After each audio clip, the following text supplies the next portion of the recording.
Good morning students. आपको सारे notes, videos, books वगैरह मिल गई होंगी। बेसिकली थोड़ा सा मेरे बारे में बताता हूँ। मेरा नाम पुनीत है। एमबीए का क्लासेस लेता हूँ। 2006 से पढ़ा रहा हूँ। 20 इयर्स का मेरे को एक्सपीरियंस है। Viju, Poornima, JECRC, Arya, ILM, IRM, IPS business school, सब में मैं जा रहा हूँ और एज अ गेस्ट फैकल्टी पढ़ा रहा हूँ। और इवनिंग में मेरा क्लासेस चलता है, ऑनलाइन ऑफलाइन रिकॉर्डेड, तीनों मोड पे क्लासेस चलता है। उसके अलावा एक टॉप कॉलेज है एमबीए का, आईएम अहमदाबाद, वहां मैं बच्चों को हर साल लेके जाता हूँ। मुंबई में एआई यूनिवर्सल, यहाँ पे गेस्ट पढ़ा रहा हूँ मैं। जेईसीआरसी में पढ़ा रहा हूँ, आर्या कॉलेज में पढ़ा रहा हूँ। इन कॉलेजेस में मैं पढ़ा रहा हूँ। देखिए, राइटर भी हूँ। 2008 से मैंने बुक्स वगैरह लिखना स्टार्ट कर दिया था। यूट्यूब पे सारे वीडियोस मिल जाएंगे, रिकॉर्डेड लाइव लेक्चर सब कुछ मिल जाएंगे। बस एक छोटा सा इंपॉर्टेंट डिस्कशन आप लोगों से करना था। एमबीए आप कहीं से भी करें, थोड़ा सा मेरे से आप डिस्कस करके अगर आप एमबीए ज्वाइन करते हैं तो आप थोड़ा सेफर मोड में रहेंगे। उसका रीजन बताता हूँ क्यों। क्योंकि मेरे को जो एक्सपीरियंस है ना 20 इयर्स का, एमबीए में प्लेसमेंट होगा कि नहीं होगा, कॉलेजेस कैसे पढ़ाते हैं, क्या उनका प्लेसमेंट स्ट्रक्चर है, क्या इंटरनल एक्सटर्नल इन्फॉर्मेशन है, मेन चीज अंदर क्या चल रहा है उनके। क्योंकि मैं तो रेगुलर कॉलेजेस में जा रहा हूँ तो मेरे को पता है कौन से कॉलेज में क्या चल रहा है। तो आप मेरे से थोड़ा सा एडवाइस लेके अगर आप एडमिशन लेते हैं तो थोड़ा सा सेफर जोन में रहेंगे। बाकी आपके डिस्टेंस के ऑनलाइन के एडमिशन, मणिपाल हो गया, एमएटी हो गया, ज्ञान विहार हो गया, तो यहाँ भी आपको अवेलेबल हो जाएंगे। तो आप अगर एडमिशन लेते हैं तो प्लीज मेरे से कंसल्ट करना। हो सकता है कि मैं आपको एक बेस्ट कॉलेज बता पाऊं और एक सेफर जोन में लेके जा पाऊं। क्योंकि एडमिशन लेने के बाद बच्चों को लगता है कि यार गलत जगह चले गए। Okay, best of luck. मेरा नंबर आपके पास है। साथ के साथ अगर आपको कोई और क्वेरी चाहिए तो मेरे को व्हाट्सअप करें या कॉल कर सकते हैं। Okay, best of luck.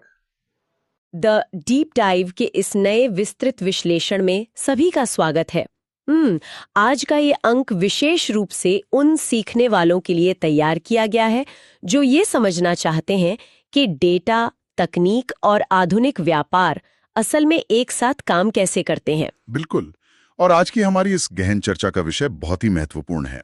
हम बात करने वाले हैं मैनेजमेंट इंफॉर्मेशन सिस्टम्स की, जिसे हम एमआईएस भी कहते हैं, इसकी ऐतिहासिक उत्पत्ति और इसका जो क्रमिक विकास रहा है। हाँ, और श्रोताओं के लिए ये जानना जरूरी है कि आज के हमारे इस विश्लेषण का मुख्य स्रोत एक बहुत ही शोधपरक दस्तावेज है।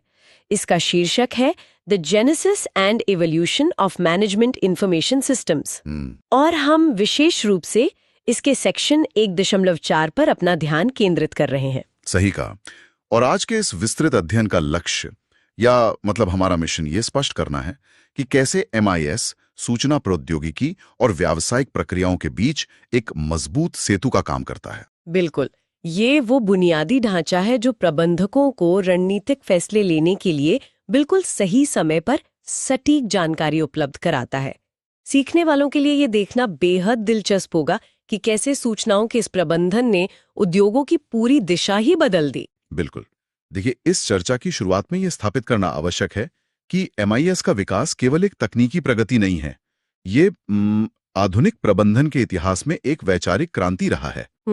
आज किसी भी वैश्विक संगठन की कल्पना एक मजबूत एमआईएस के बिना करना तो लगभग असंभव है। हाँ, क्योंकि ये केवल हार्डवेयर और सॉफ्टवेयर को जोड़ने की बात नहीं है ना। बिल्कुल नहीं।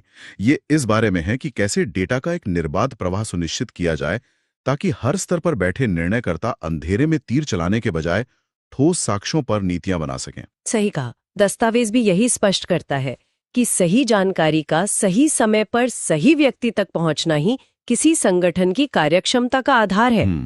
और प्रतिस्पर्धात्मक बढ़त भी इसी से मिलती है। चलिए इसे समझते हैं।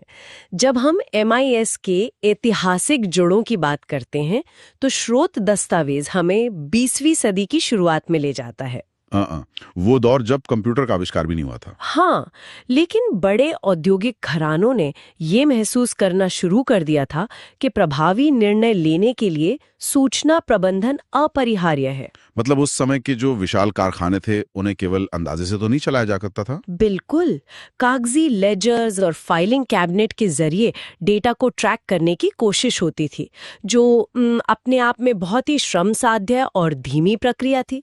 और उस समय की सबसे बड़ी चुनौती डेटा का उपलब्ध न होना नहीं थी, बल्कि उस भारी भरकम डेटा को किसी सार्थक जानकारी में बदलना था।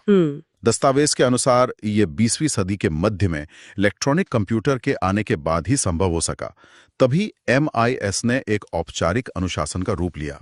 तो शुरुआती एमआईएस का फोकस क्या था? इसका ध्यान पूरी तरह से उच्च मात्रा वाली दोहराई जाने वाली प्रक्रियाओं को संभालने पर था। विशेष रूप से पेरोल और इन्वेंट्री मैनेजमेंट जैसी मैनुअल प्रक्रियाओं का स्वचालन करना।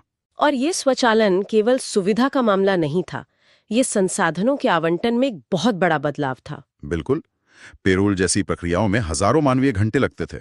हाँ, एक बड़ी विनिर्माण इकाई में हर पुर्जे की गिनती रखना और कर्मचारियों के वेतन की गणना करना, ये कागजी रूप में एक दुष्स्वप्न जैसा था। सही कहा।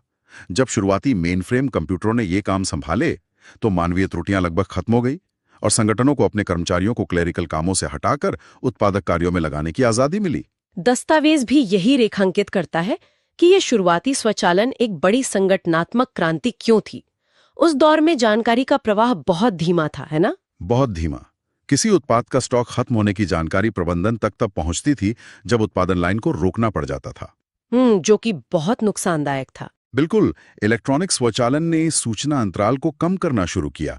यहीं से व्यवसायों ने समझा कि तकनीक केवल पैसे बचाने का जरिया नहीं है, ये परिचालन निरंतरता बनाए रखने का एक शक्तिशाली उपकरण है। और यही वो मजबूत नींव थी जिस पर भविष्य के उन्नत MIS का निर्माण होना था।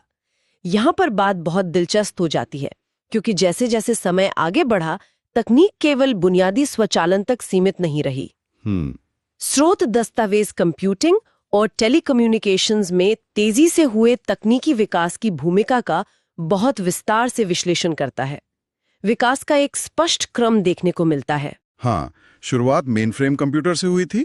वे विशाल मशीनें जो केंद्रीकृत तो थीं, लेकिन बहुत लचीली नहीं थीं। फिर पर्सनल कंप्यूटर या PC का युग आया, जिसने कंप्यूटिंग शक्ति को हर डेस्क तक पहुंचाकर सूचना के विकेंद्रीकरण की शुरुआत की। और फिर सबसे बड़ा बदलाव आया नेटवर्किंग तकनीक के रूप में, जिसने इन सभी अलग थलग पड़े सिस्टम्स को आपस में जोड़ दिया, एक तरह से संगठन का तंत्रिका तंत्र बना दिया। छलांग के कारण संगठन अभूतपूर्व पैमाने पर डेटा इकट्ठा करने और उसे प्रोसेस करने में सक्षम हो गए। हाँ, यहाँ जो बात सबसे आकर्षक है वो है इस बुनियादी ढांचे के ऊपर विकसित होने वाले सॉफ्टवेयर और डेटा संरचनाओं का विकास।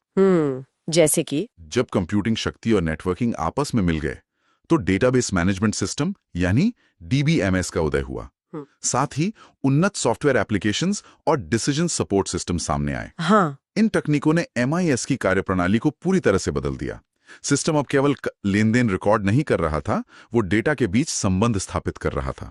DBMS और डिसीजन सपोर्ट सिस्टम का आना वास्तव में शक्ति के हस्तांतरण जैसा था। पहले प्रबंधक को कोई आंकड़ा चाहिए होता था तो IT विभाग पर निर्भर रहना पड़ता था। हाँ, जो कई दिनों बाद रिपोर्ट बना के देते थे। बिल्कुल। लेकिन DBMS ने डेटा को इस तरह से संरचित किया कि प्रबंधक सीधे सिस्टम से अपनी जरूरत की जानकारी निकाल सकें। और डिसीजन सपोर्ट सिस्टम ने तो विश्लेषणात्मक क्षमता को एक अलग ही स्तर पर पहुंचा दिया। ये केवल ये नहीं बता रहा था कि क्या हुआ है, बल्कि ये विभिन्न चरों का विश्लेषण करके व्हाट इफ परिदृश्यों को मॉडल करने की सुविधा दे रहा था। मतलब ये तकनीकी प्रगति MIS को एक रणनीतिक भागीदार बनाने में सबसे महत्वपूर्ण थी। प्रबंधक अनुमान लगा सकते थे कि कच्चे माल की कीमत 10% बढ़ी तो मार्जिन पर क्या असर होगा। सही कहा। सूचना के बेहतर विश्लेषण की इस क्षमता ने आधुनिक प्रबंधन को नया आकार दिया। डेटा अब ऐतिहासिक रिकॉर्ड नहीं था, ये भविष्य का नक्शा बनाने का टूल बन गया था। तो इस सब का क्या मतलब है? इस तकनीकी विकास का संगठन की दैनिक कार्यप्रणाली पर क्या ठोस प्रभाव पड़ा? स्रोत दस्तावेज इस संगठनात्मक दक्षता पर गहराई से बात करता है। सबसे बड़ा प्रमाण है जानकारी का रियल टाइम में उपलब्ध होना। बिल्कुल। पहले फाइनेंस, मार्केटिंग, ऑपरेशंस और HR जैसे विभाग अपने अपने अलग घेरों में काम करते थे। एक विभाग का डेटा दूसरे तक पहुंचने में हफ्तों लग जाते थे। हाँ, लेकिन उन्नत MIS ने इन दीवारों को गिरा दिया, जिससे शीर्ष प्रबंधन को पूरे संगठन का एक विहंगल और सटीक दृश्य रियल टाइम में मिलने लगा। और इस रियल टाइम दृश्यता से निर्णय लेने में जो गति आई है, उसके 3 प्रमुख फायदों पर दस्तावेज जोर देता है। पहला है बदलती बाजार स्थितियों पर तुरंत प्रतिक्रिया देना। आज के अस्थिर बाजार में जहां मांग रातों रात बदलती है, ये क्षमता बहुत जरूरी है। दूसरा फायदा है उभरते रुझानों की पहचान करना। विभिन्न क्षेत्रों से आ रहे बिक्री डेटा का विश्लेषण करके सूक्ष्म रुझानों को देखा जा सकता है। और तीसरा सबसे बड़ा फायदा जो स्रोत में बताया गया है, वो है अवसरों का लाभ उठाना। जब आपके पास बाजार का रुझान और अपनी आंतरिक क्षमता दोनों की सटीक जानकारी होती है तो नए अवसर को भुनाना रणनीतिक हो जाता है। जैसे कि यदि किसी क्षेत्र में उत्पाद की मांग बढ़ रही है और MIS पुष्टि करता है कि उत्पादन क्षमता और सप्लाई चेन तैयार है, तो मार्केटिंग विभाग तुरंत आक्रामक अभियान चला सकता है। बिल्कुल। इसके साथ ही MIS का आंतरिक प्रभाव भी उतना ही परिवर्तनकारी है। एक एकीकृत प्रणाली संगठन के भीतर विभागों के बीच बेहतर संचार और सहयोग की सुविधा देती है। हाँ, क्योंकि हर विभाग एक ही सिंगल सोर्स ऑफ ट्रूथ से जानकारी प्राप्त कर रहा होता है, जिससे गलतफहमियां कम होती हैं। और मार्केटिंग, फाइनेंस और उत्पादन के बीच तालमेल इतना सुधर जाता है कि संगठन एक सुचारू मशीन की तरह काम करने लगता है। इन सभी सैद्धांतिक अवधारणाओं को समझने के बाद इस चर्चा को एक असल दुनिया के उदाहरण से जोड़ना बहुत आवश्यक है। स्रोत दस्तावेज इसके लिए एक बहुत ही व्यापक उदाहरण देता है। भारतीय रेलवे का कंप्यूटरीकृत आरक्षण प्रणाली, जिसे हम IRCTC के नाम से जानते हैं। बिल्कुल। दस्तावेज बताता है कि कैसे IRCTC MIS की परिवर्तनकारी शक्ति का एक जीता जागता प्रमाण है। अगर हम 2002 से पहले के दौर को देखें तो ट्रेन टिकट बुक करना बहुत कष्टदायी था। हाँ, वो व्यवस्था इंफॉर्मेशन ब्लैक होल का आदर्श उदाहरण थी। प्रत्येक रेलवे जोन का अपना अलग डेटा होता था। स्टेशनों पर लंबी कतारें लगती थीं और क्लर्क बड़े रजिस्टरों में सीटों का हिसाब रखते थे।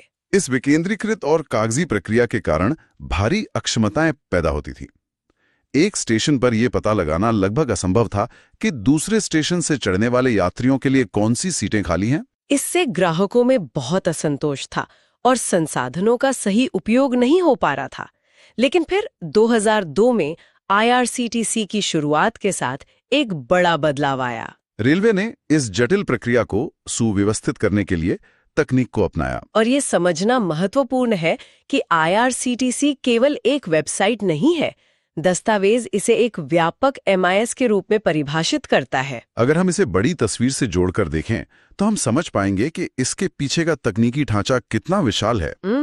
ये एक यूजर फ्रेंडली पोर्टल, एक बेहद मजबूत डेटाबेस मैनेजमेंट सिस्टम जो पूरे भारत की ट्रेनों की रियल टाइम इन्वेंट्री संभालता है, पेमेंट गेटवे और मोबाइल एप्लीकेशन को एक साथ जोड़ता है। और ये लाखों समवर्ती उपयोगकर्ताओं को संभालते हुए टिकट बुकिंग और कैंसिलेशन की सुविधा बिना रुके प्रदान करता है।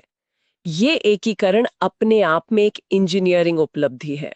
बिल्कुल, लेकिन दस्तावेज इसके एक और गहरे पहलू को सामने लाता है। यह केवल यात्रियों के लिए टिकट संचालन में सुधार नहीं कर रहा है, ये प्रशासन के लिए डेटा का खजाना उत्पन्न कर रहा है। जब करोड़ों लोग यात्रा की योजना बनाते हैं तो वे सिस्टम को अनगिनत डेटा पॉइंट्स प्रदान करते हैं। सही कहा। और यही MIS अपना असली रणनीतिक मूल्य दिखाता है। यह सिस्टम अधिकारियों को ऐसे अमूल्य इंसाइट्स प्रदान करता है जो पहले कभी उपलब्ध नहीं थे। इस डेटा का विश्लेषण करके प्रशासन यात्रियों की प्राथमिकताओं को बहुत बारीकी से समझ सकता है ना? हाँ, वे यात्रा के पैटर्न को ट्रैक कर सकते हैं, जैसे कि किन मार्गों पर किस त्योहार में सबसे अधिक भीड़ होती है या किस श्रेणी के डिब्बों की मांग बढ़ रही है। और इस डेटा संचालित दृष्टिकोण का सबसे बड़ा प्रभाव राजस्व प्रबंधन पर पड़ता है। इसी सटीक जानकारी से रेलवे तय कर पाता है कि भीड़ कम करने के लिए किन रूट्स पर स्पेशल ट्रेनें चलानी है। और डायनामिक प्राइसिंग जैसी आधुनिक रणनीतियों को लागू किया जाता है।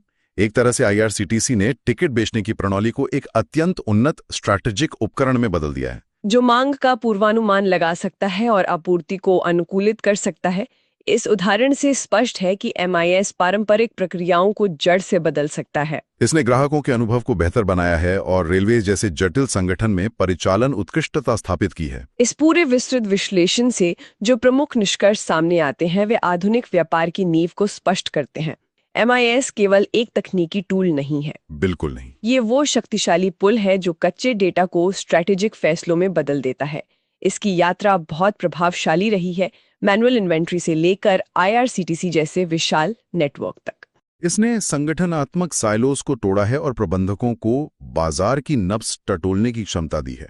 सही बात है। लेकिन ये एक महत्वपूर्ण सवाल खड़ा करता है। कैसा सवाल? जब MIS ने मैनुअल इन्वेंट्री से लेकर आज करोड़ों यात्रियों के पैटर्न समझने तक का सफर तय कर लिया है, तो भविष्य में इसका स्वरूप क्या होगा? ये सोचने वाली बात है। जब आज के सिस्टम बाजार के रुझानों को इतनी गहराई से समझने लगे हैं, तो क्या हम उस भविष्य की ओर बढ़ रहे हैं जहां MIS केवल प्रबंधकों को जानकारी देने तक सीमित नहीं रहेगा? मतलब आप कह रहे हैं कि वो खुद फैसले लेगा। बिल्कुल। क्या ऐसा समय आने वाला है जब ये तकनीक हमारे व्यवहार के विश्लेषण के आधार पर हमारे फैसले लेने से पहले ही हमारी जरूरतें तय कर देगी और खुद ब खुद रणनीतिक कदम उठाने लगेगी? ये एक बेहद ही विचारोत्तेजक परिदृश्य है। अगर सिस्टम बाजार को प्रबंधकों से भी बेहतर समझने लगे तो शायद भविष्य में इंसानी प्रबंधकों का काम सिर्फ MIS के निर्णयों का ऑडिट करना रह जाएगा। हाँ, ये डिसीजन सपोर्ट से आगे बढ़कर डिसीजन डेलीगेशन का युग हो सकता है, जहां सिस्टम खुद संगठन को सही रास्ते पर ले चलेगा। सीखने वालों के लिए ये एक ऐसा विचार है जिस पर गहराई से चिंतन किया जाना चाहिए। स्रोत सामग्री ने आज हमें अतीत और वर्तमान की बहुत स्पष्ट तस्वीर दी है, लेकिन भविष्य की संभावनाएं असीमित हैं। इस विस्तृत विश्लेषण में आज बस इतना ही। नए विषयों और नई जानकारियों के साथ ज्ञान की ये खोज निरंतर जारी रहेगी।